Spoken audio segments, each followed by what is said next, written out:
Kama haushiki mimba ila ukienda kupima hospital unaambiwa hauna shida yoyote.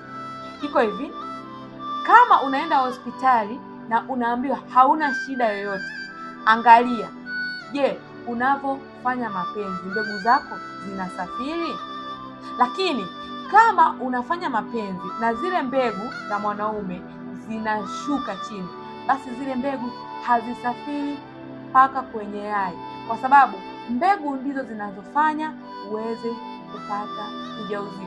Lakini kama wewe unafanya mapenzi au unashiriki tendo, lakini zile mbegu ukimaliza tendo zinamwagika, basi tambua kwamba uwezo wa kushika ujauzito ni shida, na ndio maana hauna shida yoyote, ila ukienda kupima hospitali hauna shida yoyote. Muhimu jua tatizo.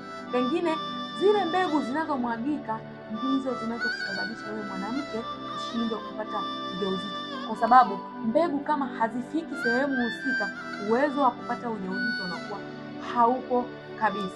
Uzazi ni maandalizi. Kwa hiyo kama haujui hili, basi kupata ujauzito itakuwa ni shida kwako kabisa.